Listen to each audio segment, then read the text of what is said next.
السلام علیکم، پیس ٹاکس میں خوش آمدید۔ ڈاکیومنٹری سیریز میں ایک نئی ایپیسوڈ کے ساتھ میں ہوں آپ کی ہوسٹ اطروبہ رضا۔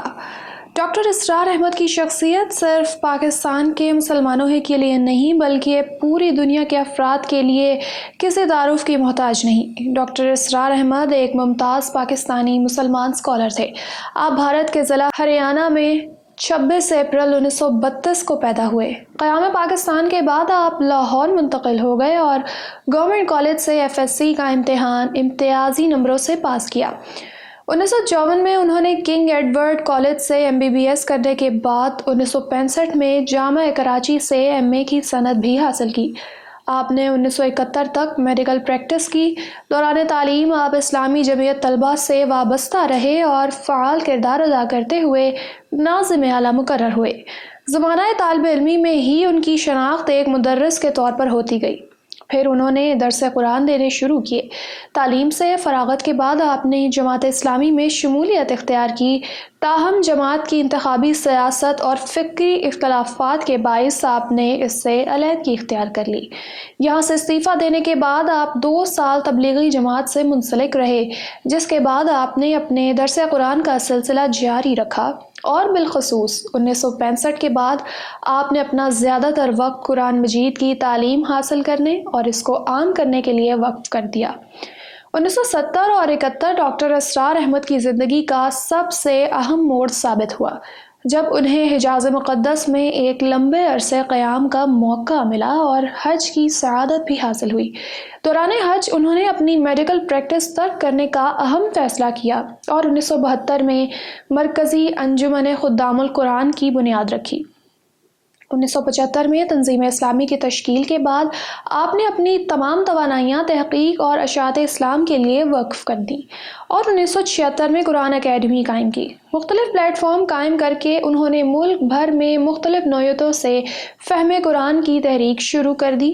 نماز تراویح کے ساتھ دورہ ترجمہ قرآن، ہفتہ وار درس قرآن، سالانہ قرآن کانفرنس اور اس کے علاوہ متعدد پہلوؤں سے قرآن کریم کی اشاعت کا کام شروع کیا۔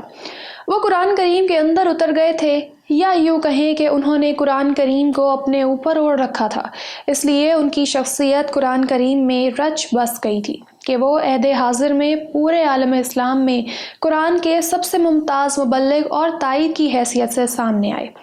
1978 میں ڈاکٹر اسرار احمد کا PTV پر پروگرام نشر ہونا شروع ہوا جو عوام میں خاص مقبولیت رکھتا تھا، اور اس پروگرام کو PTV کی تاریخ کے مقبول ترین مذہبی پروگرام کا درجہ حاصل ہے، جبکہ الہدیٰ نامی پروگرام سے ان کی شناخت پاکستان کے ہر گھر میں پہنچ گئی۔ ان کے ٹی وی پروگرام کے لیکچرز کا مرکزی خیال یہ ہوتا تھا کہ اسلام کی تبلیغ اسی صورت میں ممکن ہے کہ ہم قرآن کی تعلیم کو اپنائیں اور اس پر عمل کریں۔ 1981 میں آپ جنرل ضیاء الحق کی مجلس شورا کے بھی رکن رہے۔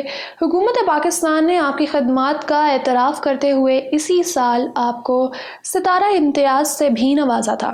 صدر جنرل ضیاء الحق ماڈل ٹاؤن یا باغ جناح کی مسجد دارالاسلام میں آپ کی امامت میں نماز ادا کرتے اور جمعے کا خطبہ سنا کرتے تھے۔ آپ مروجہ انتخابی ریاست کے مخالف تھے اور خلافت راشدہ کے طرز عمل پر یقین رکھتے تھے۔ آپ نے 100 سے زائد کتب تحریر کی، جن میں کئی کتابوں کا دوسری زبانوں میں بھی ترجمہ ہو چکا ہے۔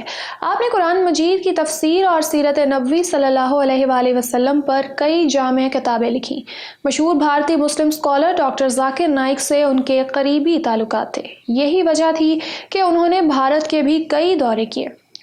عالمی سطح پر آپ نے مفسر قرآن کی حیثیت سے زبردست شہرت حاصل کی۔ بلا مبالغہ ان کی سینکڑوں آڈیو اور ویڈیو لیکچرز موجود ہیں جن کے کئی زبانوں میں تراجم ہو چکے ہیں۔ بلا شبہ یہ کہا جا سکتا ہے کہ انہوں نے اسلام کا صحیح تشخص ابھارنے میں اہم ترین کردار ادا کیا جو تاریخ میں کبھی فراموش نہیں کیا جا سکتا۔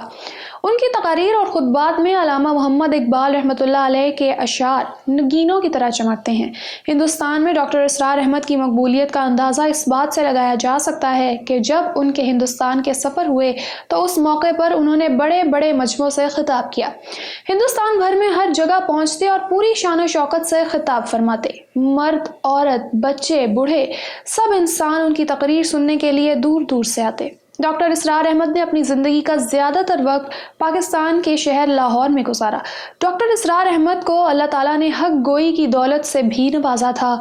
وہ ہر بات پوری مضبوطی کے ساتھ کہتے تھے۔ وہ اختلاف رائے کے باوجود تمام جماعتوں کی خدمات کا پورے دل سے اعتراف کرتے اور تمام شخصیات کا ادب و احترام بھی علل اعلان کرتے تھے۔ ان کی شخصیت کا سب سے اہم پہلو ان کی یکسوئی، خود اعتمادی اور خدمت دین کے لیے خطابت تھی۔ وہ ایک لمبے عرصے سے دل کے عارضے اور کمر کی تکلیف میں مبتلا تھے۔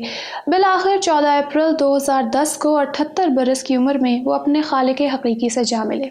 ان کو گارڈن ٹاؤن لاہور کے قبرستان میں سپرد خاک کیا گیا۔ اللہ تعالیٰ سے دعا ہے کہ اللہ تعالیٰ ان کے درجات بلند فرمائے اور جنت الفردوس میں ان کو اعلیٰ مقام عطا فرمائے، آمین۔ اسی کے ساتھ مجھے دیں اجازت، پیس ٹاکس کو سبسکرائب کر لیں۔ اللہ حافظ۔